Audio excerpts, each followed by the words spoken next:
Hello, everyone. Welcome back to 10-Minute Elections. Today is Monday, July 13th, 2020. That's the day for Map Monday. I'm doing something a little different.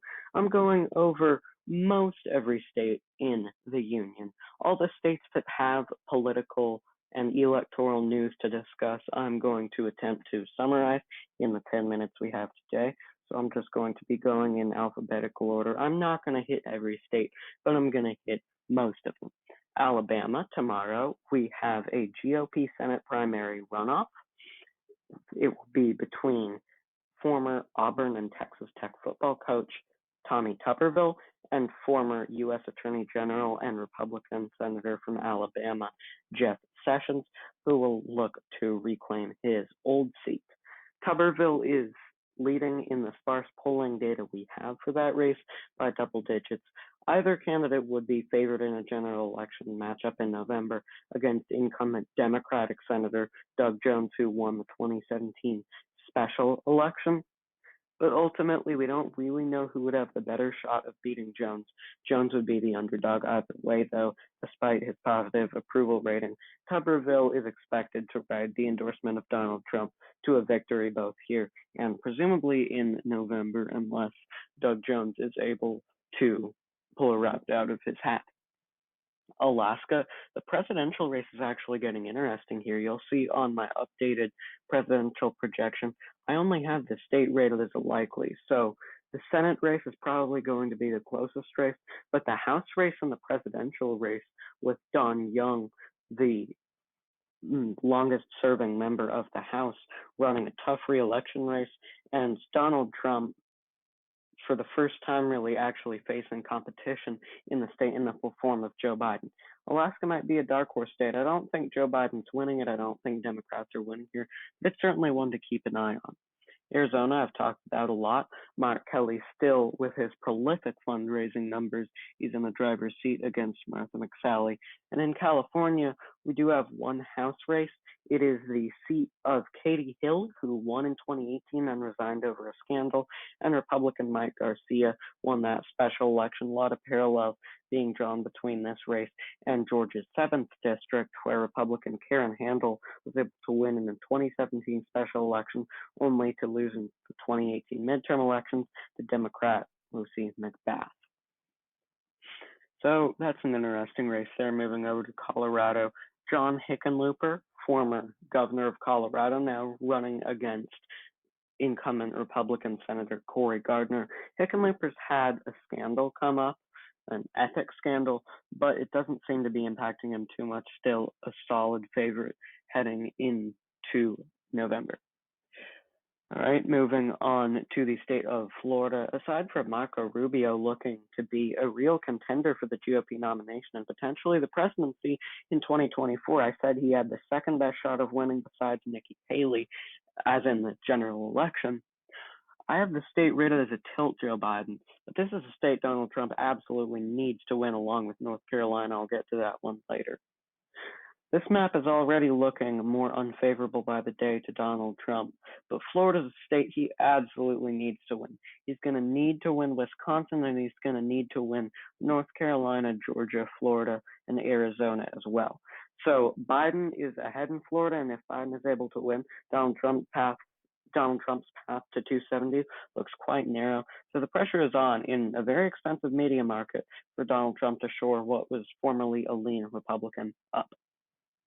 Moving on to Georgia, tilt Republican on this is a state where I think the presidential race is actually going to be the closest. I think both Senate races are decently leaning Republican. David Perdue's race is actually starting to look interesting. The special election, I do think Doug Collins will pull that off. I just don't see any other candidate winning that one, although in a four-way race, and special elections are real wild cards, so you never really know with that one. But the Senate races, I think, go to Republicans here. The presidential race is going to be very interesting. Moving on now, the state of Illinois, Senate Minority Whip Dick Durbin seeking re-election here. He was also the whip under Harry Reid back when he was the Senate Majority Leader, but when Chuck Schumer took over that duty in 2017, it was him instead of Dick Durbin. Durbin remained the whip.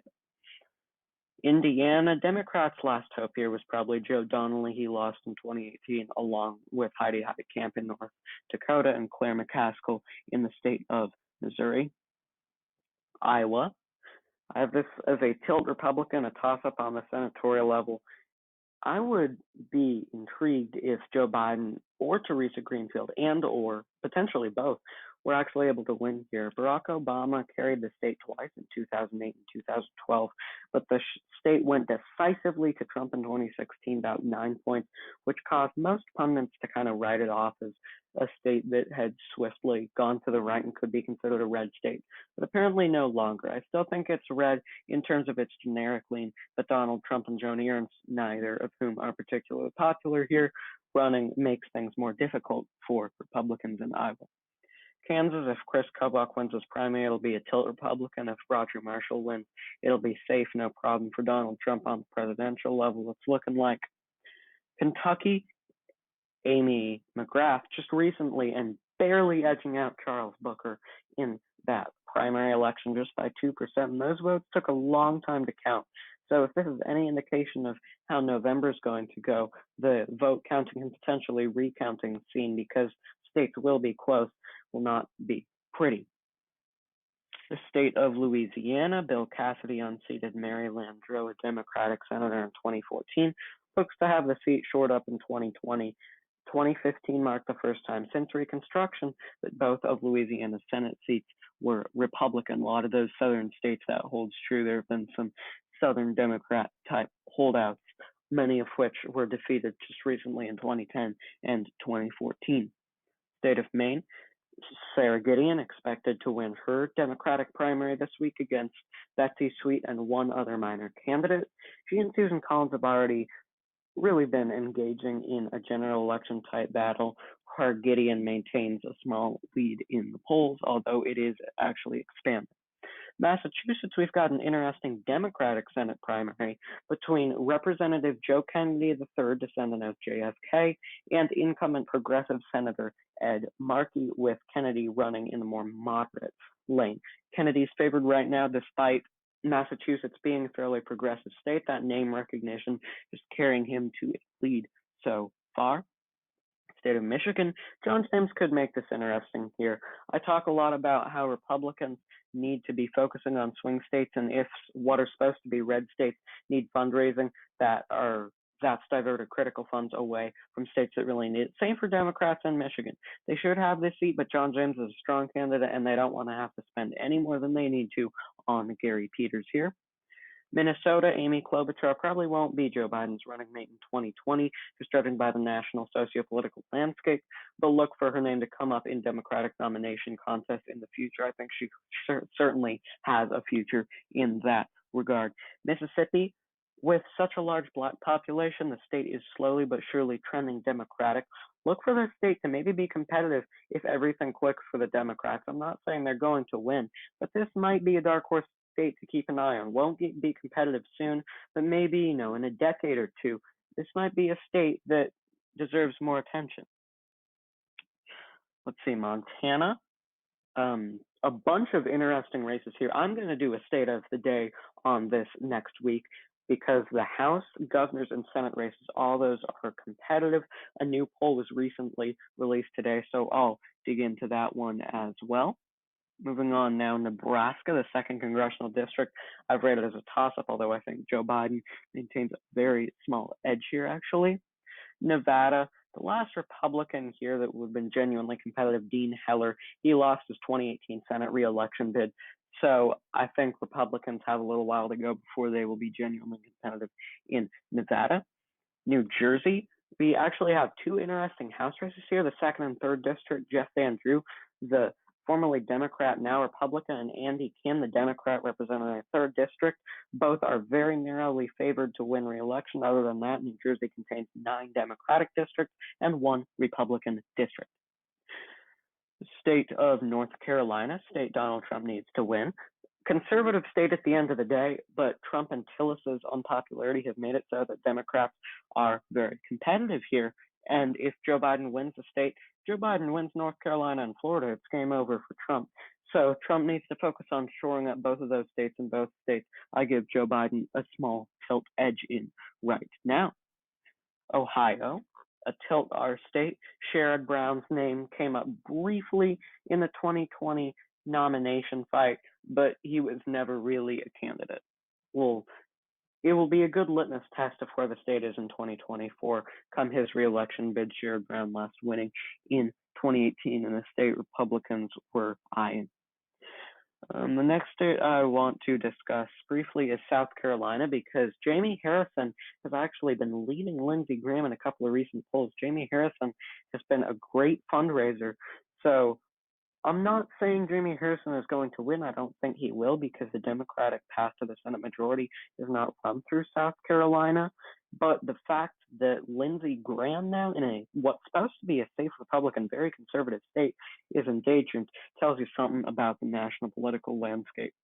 State of Texas, we've got a Senate runoff this week between MJ Hegar and State Senator Royce West. MJ Hegar's DSCC endorsed should win, but will face an uphill battle against incumbent Republican Senator John Cornyn, who does not see the unpopularity level that Ted Cruz did in 2018. And that should tell you Texas isn't a toss-up yet. I've read as a lean Republican, even with a fantastic Democratic candidate in Beto O'Rourke, a fairly unpopular Republican, and a blue wave year with an unpopular for the party in the state Republican president. Democrats still weren't able to win, although they came very close. The state of Wisconsin is the last one I want to talk about. And this is a state where Donald Trump's winning the state this is really the only state where Donald Trump needs to win in the Rust Belt. That's if he can win in the South, win in the Southwest. So the unpopularity of the Republican-dominated state legislature, though, makes it so that Joe Biden's in the driver's seat here. This is the most conservative of the 4 northern Rust Belt states, but Joe Biden with a lead here. He looks to lead by about 8 points, although I don't think he'll win by that margin. All right, that wraps it up. I know we ran a bit long, guys. Call it 12-minute elections. But thank you guys for hanging in there. There are just a lot of states to cover, and I wanted to get to all the news, kind of give the rundown. So again, thank you all for watching. Please like and subscribe if you enjoyed. On Thursday, we will discuss the 2020 elections' effect on the Supreme Court going down the road. And then coming up next week will be the governor's races, followed by next Thursday, Montana State of the Day. All right, peace out.